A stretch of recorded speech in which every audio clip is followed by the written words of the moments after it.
Olá, sou Luiz Borges, professor da disciplina de Fisiologia Humana do Centro Universitário Uniateneu e sou responsável pelo regime remoto dessa disciplina para o Centro de Saúde.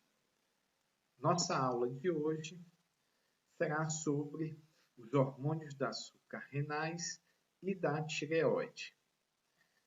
As glândulas suprarrenais elas estão localizadas exatamente sobre os rins, bem no ápice dos rins, como se fossem uns chapéus que cobrem a parte de cima. Mas elas não têm uma ligação com o rim especificamente. Tá? A sua atuação é realmente como glândula endócrina, porque a produção de suas glândulas vai ser lançada na corrente sanguínea, não sobre o tecido renal diretamente. Tá? Elas vão ter atuação no rim, mas de forma através da corrente sanguínea e não de forma direta. Então, a glândula em si, ela pode ser dividida em duas partes. Uma medula, que é a parte mais interna, e um córtex, sua parte mais externa. Nós vemos na ilustração aqui à direita, essa parte mais escura é a medula e a parte mais clara aqui é o córtex. Nós temos produções hormonais diferenciadas. A medula produz 20% da produção total da glândula e o córtex 80%, que nós vamos ver que tem 3 áreas produtoras de hormônios diferentes nessa região da glândula. Então, essa glândula era conhecida antigamente como adrenal, por isso que alguns componentes levam esse nome, tá? E atualmente é conhecida como suprarrenal por causa de sua localização. Vamos começar pela medula da suprarrenal, já que ela produz uma quantidade menor de hormônio do que o córtex. Uma curiosidade é que essa região da glândula teve uma origem embrionária semelhante a alguns tecidos nervosos. Então, gânglios dos nervos simpáticos, né, tiveram origem no mesmo tipo de tecido no período embrionário.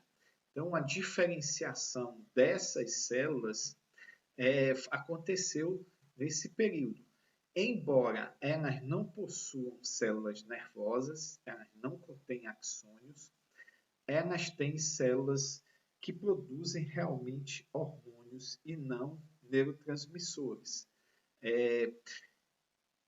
A grande diferenciação é que neurotransmissores têm atuação local e hormônios têm atuação sistêmica. Eles ganham a corrente sanguínea para atuarem em tecidos longe de onde são produzidos. Então, essas células, em vez de liberarem neurotransmissores, elas liberam realmente hormônios.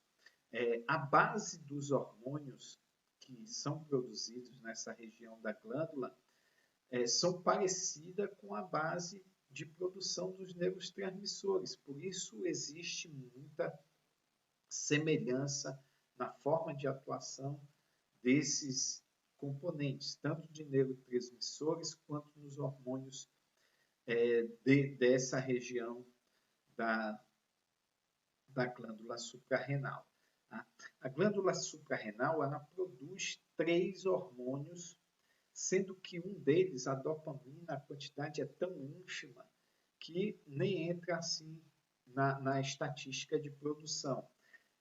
Esse hormônio ele também é produzido pelo tecido nervoso, mas como neurotransmissor, tendo ação local. A produção dos hormônios da suprarrenal na medula é de norepinefrina e epinefrina. Como eu falei anteriormente, como o nome dessa glândula anteriormente era adrenal, esses hormônios são a noradrenalina e a adrenalina. Esse nome perdeu o uso no meio médico porque a glândula mudou o nome de adrenal, passou para renal. Então, o nome correto a ser usado é norepinefrina e epinefrina. A adrenalina ainda é usada? Sim, mas no neurotransmissor que é produzido, que tem ação local em algumas regiões, é um neurotransmissor. E por que tem essa semelhança, essa confusão? Bom, a base de produção, tanto do neurotransmissor quanto desse hormônio, é a substância química amina. Né? Então, é o mesmo composto que forma os aminoácidos, só que a parte só amina. Ele que produz o transmissor, o neurotransmissor, e ele que vai servir de base também para a produção do hormônio. E a ação dos dois é bem semelhante, é estimulatória. Então, 80% da produção da glândula, da medula, né, é de epinefrina e só 20% norepinefrina. Tá? Então, esses dois hormônios, eles têm uma ação estimulante sobre o organismo. Né? Eles intensificam respostas simpáticas que ocorrem em outras áreas do corpo, não localmente. Por isso são hormônios, porque eles são produzidos por uma glândula e liberados na corrente sanguínea para ter uma atuação sistêmica, então eles agem em todas as áreas do organismo. Bom, e o que seria uma resposta simpática? Relembrando aqui a divisão do sistema nervoso, sistema simpático, parasimpático, fazem parte do sistema nervoso autônomo, ajustam alguns funcionamentos do organismo para situações específicas. O sistema simpático para situações de maior demanda, em que é necessário enfrentamento, e o sistema parasimpático para situações de menor demanda, onde há situações de normalidade e calma. Então, o sistema simpático ele vai atuar preparando áreas do corpo para enfrentar situações de risco, de perigo ou de necessidade de maior esforço. Então, a atuação dele é para que essas regiões se tornem mais eficazes na tarefa de conseguir alimentos ou então de evitar que o próprio organismo seja o alimento de algum outro animal. Então, ele vai preparar o corpo para que o corpo consiga ter mais força, ter mais resistência, resistir mais a situações de estresse. Então, esse sistema simpático é o sistema que torna o nosso organismo enfrentador de situações difíceis. E o parasimpático, ele faz com que o organismo fique na situação de repouso, de descanso, de recuperação. Então, nós vamos ter uma atuação no coração, nos músculos e no pulmão, nas vias respiratórias. Nós vamos ter aceleração do movimento cardíaco, aumento da força de compressão do coração, vasodilatação para as estruturas que estiverem mais ativas, como os músculos, como o pulmão, como o próprio coração. Nós vamos ter mais sangue chegando no músculo e o músculo vai ficar estimulado a trabalhar mais forte, mais rápido. As vias aéreas vão ser dilatadas para passar uma quantidade de ar maior para que tenha uma obtenção de quantidade de oxigênio maior também, e isso leve a uma maior possibilidade de rendimento pela musculatura. Essa estrutura também vai atuar nos sistemas de reserva energética do nosso corpo. Ela vai atuar nas reservas de glicose do fígado, na reserva de glicose do próprio músculo, que é o glicogênio, vai atuar também na reserva de gordura do corpo, que é o tecido adiposo, fazendo com que esse tecido libere substância para a corrente sanguínea para servir de energia para as estruturas ativas que estão trabalhando em função de enfrentar uma situação de risco, a famosa luta ou fuga que o organismo se prepara para reagir. Então, tudo isso vai fazer com que o corpo fique trabalhando em maior intensidade. E a noradrenalina, ela também vai atuar fechando os vasos sanguíneos que vão para o sistema digestório, porque nesse momento o fluxo de sangue precisa ser direcionado para as áreas que vão trabalhar em enfrentamento. Nós não precisamos digerir alimentos nesse momento. Então, a digestão vai ficar para um segundo plano. Que segundo plano seria esse? Após a situação de enfrentamento, esses hormônios seriam removidos da corrente sanguínea, perderiam a sua atuação, e o sistema parasimpático tomaria conta da situação, diminuindo a ativação do coração, do pulmão, dos músculos, trazendo o organismo para uma zona de recuperação.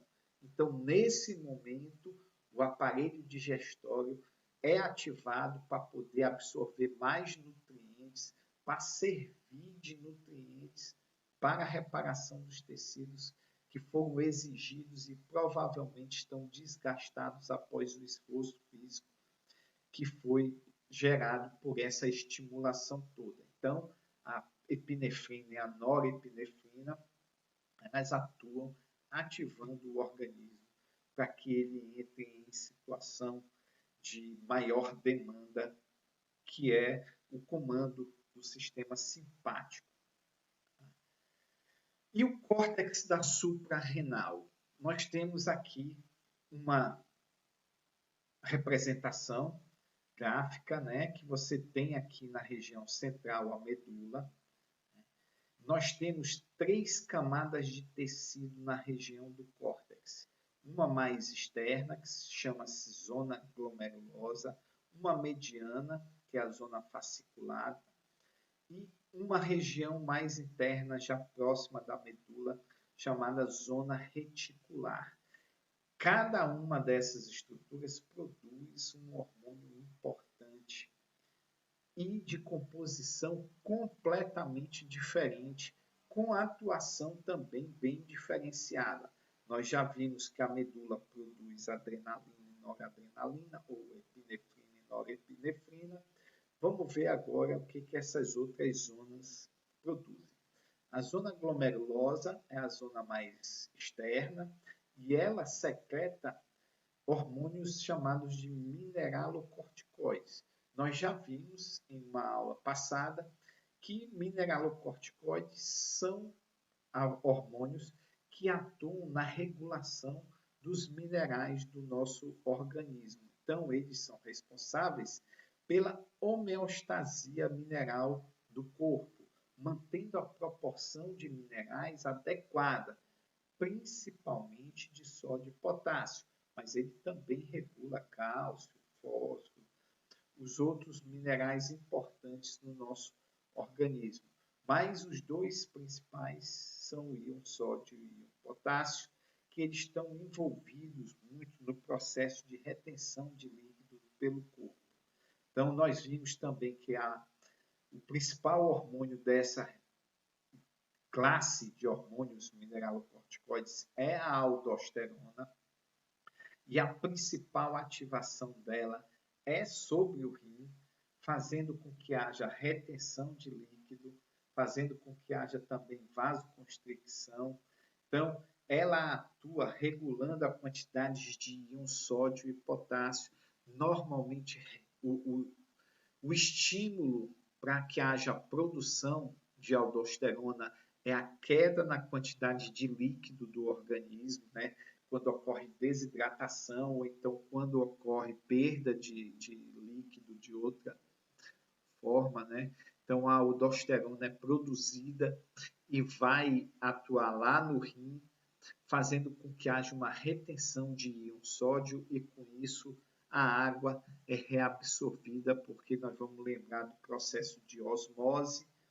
A água tem uma atração pelo íon sódio, então na hora que o íon sódio é puxado de volta para o sangue, a água acompanha, aumentando a quantidade de sangue ou de líquido no sangue, fazendo com que estabilize essa desidratação. Né? Isso ajuda a ajustar a pressão arterial, nós vimos o mecanismo, né? Que a quantidade de água no corpo vai aumentar ou diminuir a pressão sobre os vasos sanguíneos, né? Então, a regulação dessa quantidade de água é feita pelo rim, né? E a aldosterona é um dos hormônios que atua fazendo essa regulação sobre o rim. A aldosterona também regula a quantidade de íons de hidrogênio livre que tem no corpo, porque esse hidrogênio livre torna as estruturas ácidas, né? O pH, na verdade, ele é a medição da quantidade de hidrogênio livre que tem no organismo. E ele precisa ter uma quantidade regulada, só que quando a sua quantidade aumenta muito, a aldosterona é produzida para poder eliminar esse excesso de H+, né? E essa remoção é feita através da urina. Um detalhe, então, quando você faz atividades físicas muito intensas, que você tem produção de ácidos no seu corpo, também liberação de muitos íons de hidrogênio livre, é importante reidratar o corpo, sim, que é para até ajudar o organismo a remover essa estrutura ácida de forma mais eficiente. Tá? O corpo vai fazer essa regulação na quantidade de líquido que precisa ser eliminado em função da quantidade de substâncias que precisam ser eliminadas do corpo. Então, se o corpo precisa eliminar muitas substâncias e, ao mesmo tempo, precisa manter a quantidade de líquido no nosso corpo, isso vai criar um conflito de funcionamento que vai trazer prejuízos para o funcionamento dele. Então, é importantíssimo estar repondo líquidos constantemente no nosso corpo, e nós já vimos a quantidade em torno de 2,5 litros a 3 litros, depende do peso da pessoa. Na zona fasciculata, nós vamos ter produção de glicocorticoides, tá? Que são alguns hormônios que regulam o metabolismo e a resistência do organismo ao estresse. O hormônio mais abundante que é produzido nessa região é o cortisol, que é o hormônio chamado de hormônio do estresse. Ele também é chamado de hormônio de acordar, porque é ele que é produzido de manhã cedo para que o nosso organismo seja estimulado a acordar. Nosso corpo recebe uma descarga de cortisol e adrenalina que é para poder acordar. Então, esse hormônio tem uma função muito importante no nosso organismo, porque ele atua ativando o organismo, estimulando o organismo a funcionar de forma mais eficiente no enfrentamento das situações difíceis do dia a dia. Porém, tem algumas dificuldades com esse hormônio. Esse hormônio, na verdade, ele deveria ser produzido e removido de acordo com as situações do dia, para que, durante a atuação dele, os tecidos sejam estimulados a funcionar, fornecendo maior energia para os músculos. Por isso, ele trabalha liberando gordura, ele faz lipólise, mas ele também faz gliconeogênese, ou seja, ele pega a proteína e transforma em glicose. como através de um processo chamado de desaminação. O fígado retira o grupo amina de uma molécula de aminoácido e usa o esqueleto de carbono para formar glicose.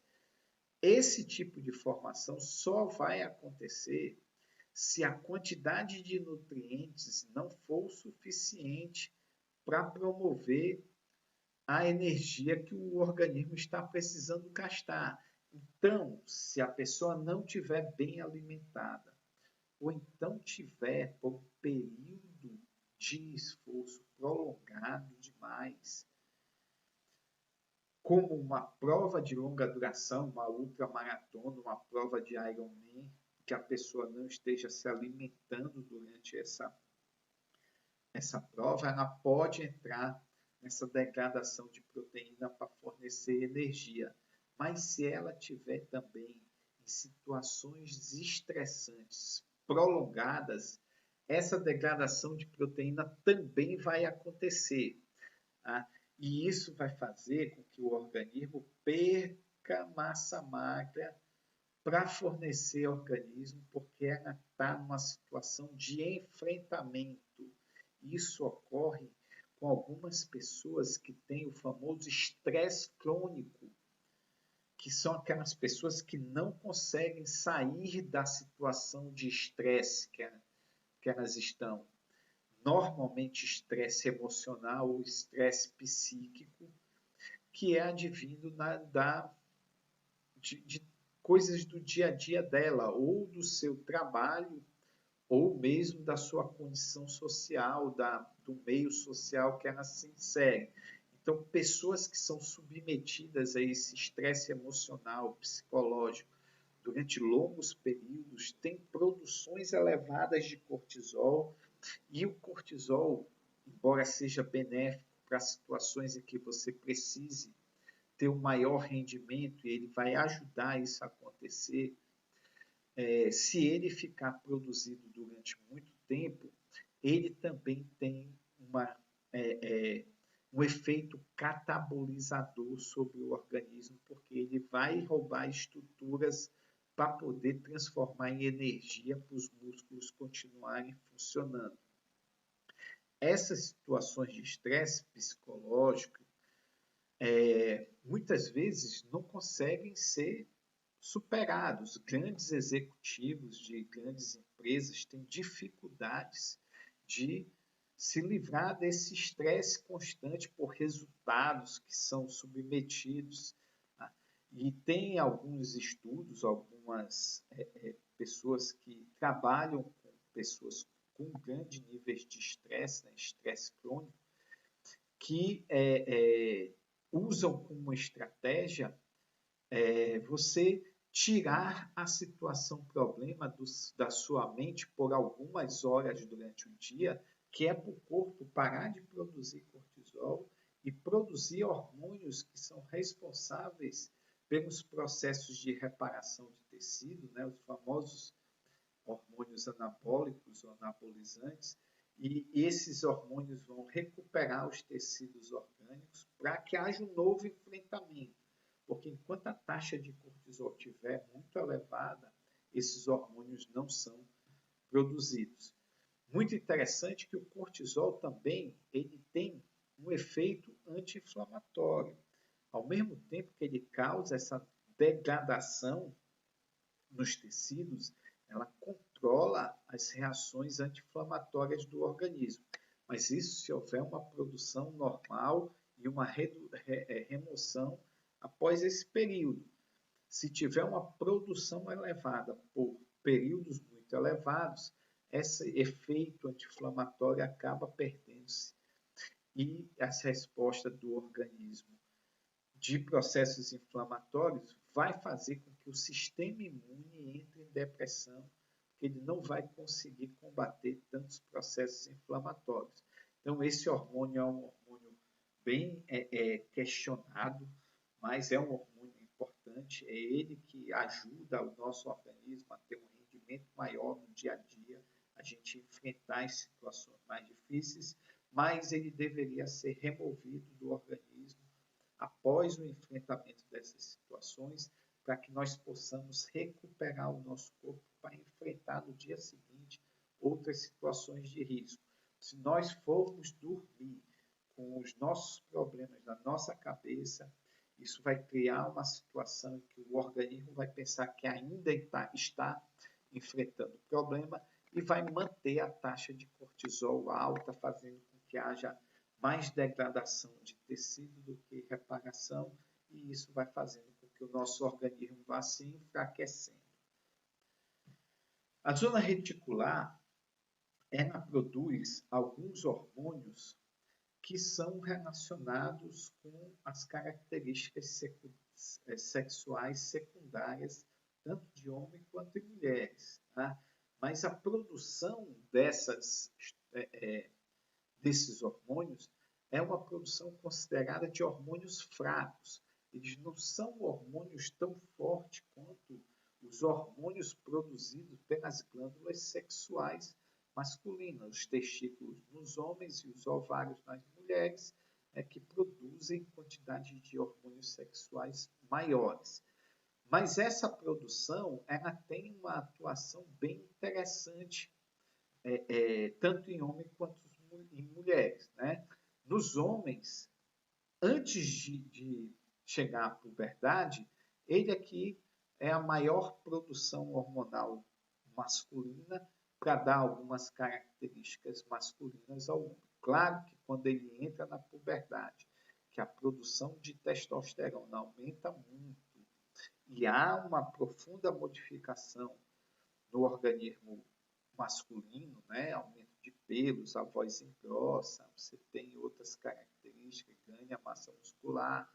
Então, toda essa atuação é muito mais feita pela testosterona do que por esses hormônios fracos.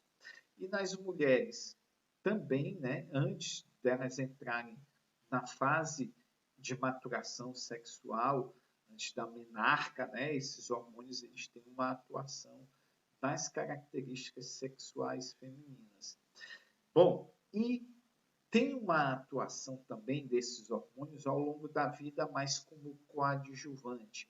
Mas quando chega na fase, tanto de homens e mulheres, que a produção de hormônios sexuais diminui, que esses hormônios é que vão sustentar um pouco a característica desses dois sexos. Né? Nos homens, a andropausa, né, que é uma queda na produção de testosterona, então a produção desses hormônios androgênicos sustentariam a massa magra por mais tempo. Tudo. E nas mulheres, na menopausa, também porque esse hormônio ele se torna o hormônio feminino prioritário após a parada de produção dos ovários, dos hormônios dela. Esse hormônio é um hormônio chamado desidroepiandrosterona, o famoso DHEA, ficou muito famoso no começo dos anos 2000. Muita gente começou a tomar ele de forma oral, como forma de repor, de aumentar, de modular. Vários nomes foram usados, né? A quantidade de características sexuais mais expressas, né? E esse hormônio ele era encarado como se não fosse um hormônio, porque as pessoas diziam que ele era um pró-hormônio. Mas a partir do momento que essa substância cai na corrente sanguínea, ela se converte no hormônio e a atuação dele é bem semelhante. Então, se você tomar uma dosagem dessa substância, ela vai aumentar realmente a quantidade de hormônio sexual que aquela pessoa tem, aumentando as suas características e tem efeitos sobre vários tecidos.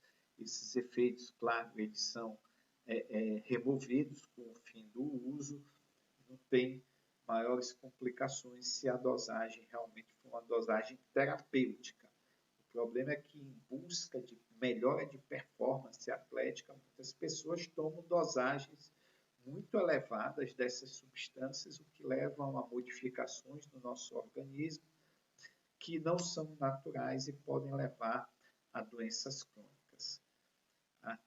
Nas mulheres, esse hormônio, ele na corrente sanguínea, ele vira os estrógenos, né, os estrogênios, que mantém as características femininas por mais tempo, né, mantém a libido, a vontade sexual nas mulheres, mantém também uma massa magra, mantém as características sexuais dessas mulheres.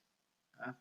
Então, é um hormônio realmente muito importante de atuação secundária. Bom, agora vamos aos hormônios da tireoide. Né? A glândula tireoide está localizada no pescoço. Ela tem dois lóbulos unidos por uma estrutura chamada de istmo. Ela fica anterior à traqueia, né? E ela fica envolvendo realmente a traqueia. E os hormônios que ela produz são os hormônios chamados de tireoidianos. A tiroxina, que é chamada também de pretaiodotironina, e a triiodotironina, mais conhecidos como T3 e T4, e percebam que o nome iodo é comum nas duas, porque é a substância que é utilizada para a formação desse hormônio. Uma curiosidade interessante, o estado do Ceará e do Rio Grande do Norte tem uma quantidade de distúrbios dessa glândula muito maior do que qualquer outro estado do país. Não se tem ainda uma explicação lógica para isso, mas a quantidade de pessoas com distúrbios de tireoide é muito grande, tanto de hipo como de hiper, como também de tumor na tireoide. Uma coisa interessante é que o iodo, em tese, tem no mar, né? O mar é a maior fonte de iodo, os peixes marinhos, o próprio sal marinho mesmo contém muito iodo, e também os outros tipos de animais marinhos que nós pegamos para nos alimentar também tem. Agora, curiosamente, uma característica muito interessante aqui é que se come pouco peixe de água salgada. O maior consumo de peixe é de tilápia, que é um peixe de água doce. E com relação ao sal marinho, o sal marinho ele é um sal escuro, cinza. Comercialmente ele não era muito agradável, então a indústria começou a processar ele para que ele ficasse o mais branco possível. Só que quando você faz esse processo para que esse sal fique o mais branco possível, você tira nutrientes importantes dele e deixa só o cloreto de sódio, que é uma substância que alimenta pouco, ele dá gosto realmente nas comidas, mas ele tem menos nutrientes do que o sal marinho mais complexo, que teriam vários outros minerais e iodo na composição, por isso que ele fica mais escuro. Então, aqui nós temos um consumo de iodo abaixo do que seria recomendado. Iodo que é importante na produção desses dois hormônios. E o que esses dois hormônios fazem? Né? Bom, primeiro vamos falar da glândula. A glândula é endócrina, ela produz e libera na corrente sanguínea para ter uma atuação sistêmica, ou seja, atuar no corpo todo. É uma glândula que tem uma característica diferente, que ela produz grandes quantidades e fica armazenando. Ela vai liberando conforme a necessidade e essa produção pode chegar a uma produção que dure até 100 dias para ela ficar só liberando diariamente a quantidade necessária. A maioria das células do corpo tem receptores para tireoide, ou seja, esses hormônios eles ativam reações em todo o organismo, todos os tecidos são estimulados. Ele é um hormônio estimulador, ele acelera as reações que vão acontecer, e com isso eles aceleram as enzimas começam a realizar suas funções de forma mais rápida. Então, todo o organismo responde à ação desses hormônios, né? E esses hormônios, eles atuam aumentando o metabolismo. Então, a taxa metabólica do nosso corpo é regulada pela quantidade desses hormônios, né? Então, eles estimulam sínteses proteicas, estimulam lipólise, né? Porque como o organismo fica mais acelerado, precisa de mais energia para gastar. Ele também regula a quantidade de colesterol no organismo, não deixa grandes quantidades de colesterol se acumularem. Precisamos entender que o colesterol é uma substância útil no nosso corpo, importante para a produção de membranas celulares, importante para a produção de hormônios. Os hormônios usam a base de colesterol, né? Os hormônios esteroides. Então, esses hormônios têm funções importantes, até de transporte de substâncias no nosso sangue. Só não podem ficar em quantidades excessivas que podem obstruir os vasos sanguíneos, causando alguns problemas circulatórios que podem trazer consequências graves se interromperem a passagem de sangue em alguns órgãos nobres, como o cérebro e o coração, podendo causar AVE ou um infarto no coração se obstruírem a passagem de sangue por esses órgãos, né? Esses hormônios também intensificam a ação das catecolaminas, né? Os hormônios adrenalina e noradrenalina, que nós vimos que se chama agora epinefrina e norepinefrina, são potencializados pela ação dos hormônios da tireoide. O hormônio do crescimento e a insulina, que atuam como hormônios anabólicos importantes na construção de tecido do nosso organismo, eles também são estimulados, né, por esses hormônios da tireoide. E esses hormônios da tireoide, eles são produzidos pela tireoide, mas quem estimula a tireoide a produzir eles é, em tese, o cérebro. Através da interpretação do ambiente, o cérebro, através do hipotálamo, que produz uma substância que é mais parecida com o neurotransmissor, mas é um hormônio, é a tireotrofina, é produzida na neurohipófise e estimula a adenohipófise a produzir, aí sim, um hormônio, porque vai cair na corrente sanguínea e atuar no tecido mais distante, que é o TSH, que é tireoide estimulante hormone ou hormônio estimulador da tireoide. E esse hormônio vai estimular a tireoide a produzir T3 e T4 e liberar na corrente sanguínea para estimular o funcionamento do nosso organismo. Bom, nossa aula termina aqui. Então, foi muito interessante falar para vocês sobre mais uma estrutura do nosso organismo importante na manutenção da sua saúde. Importante que nós, da área da saúde, entendamos o máximo possível de como o nosso organismo funciona, porque as nossas ações vão depender da interpretação que nós temos desse conhecimento.